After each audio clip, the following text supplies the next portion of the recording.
अच्छा है। चलो सबसे पहले आए हमारे बड़े सौभाग्य के दिन से जय निर्मल के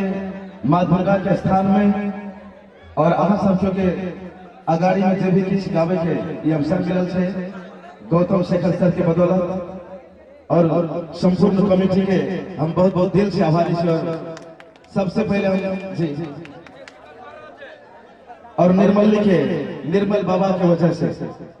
प्रेम से बोलो मां दुर्गा की।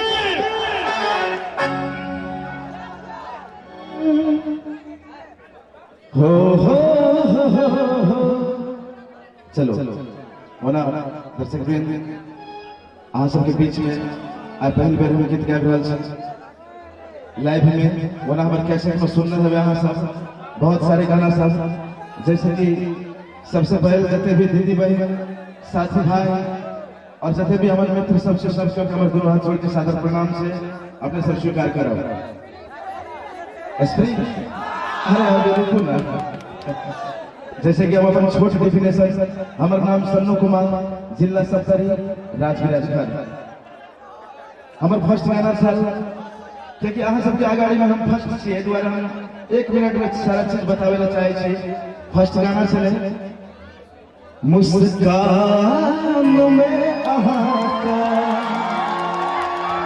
जादू बना छुपा जब मैं नेपाली में कहना चले लड़के हजूर को माया पाए चाहे देना कुनै महल। 2016 के हमारे सबसे बेहतरीन गाना 2017 के हमारे सबसे टॉप गाना हम पागल में जम तो हम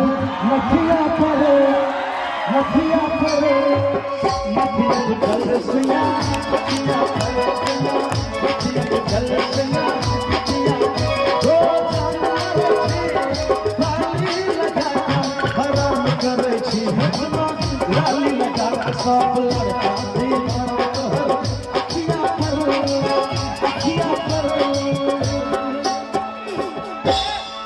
अब निकल रहल छियै रिकॉर्ड भर चुकल छै।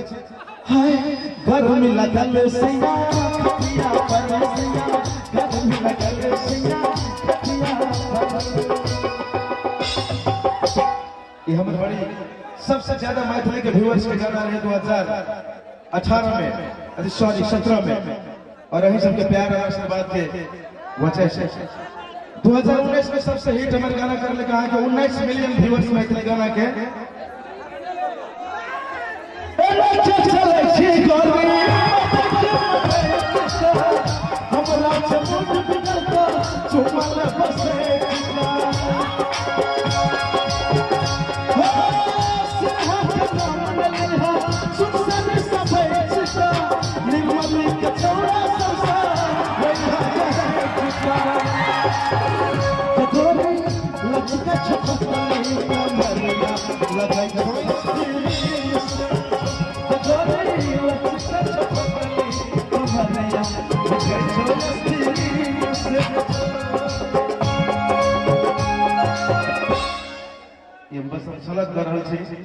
तेरे 2019 में सबसे ज्यादा हमारे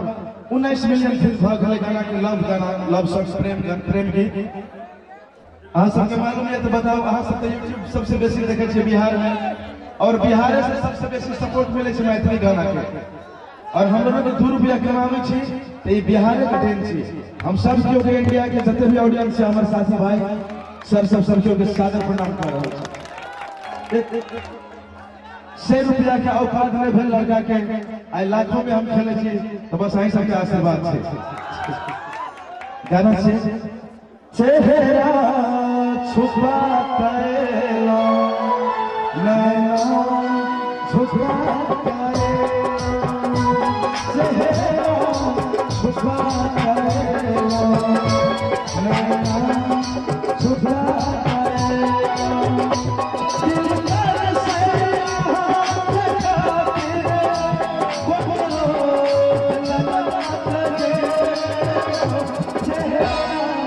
छुपा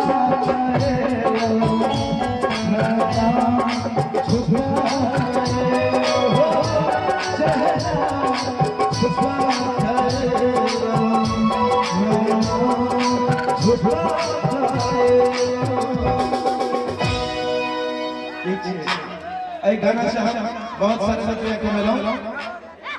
तकर बाद और बहुत गाना सब छै जना और छै प्रिया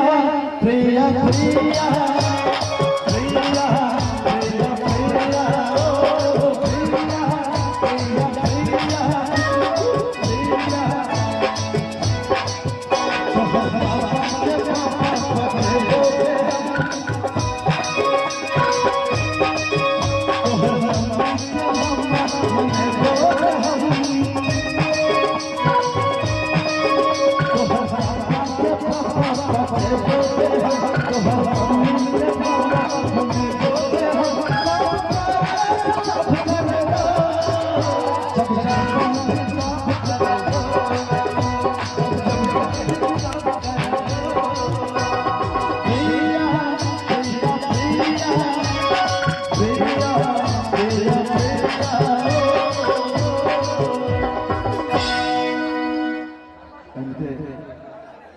हम ऐसा समझिए जे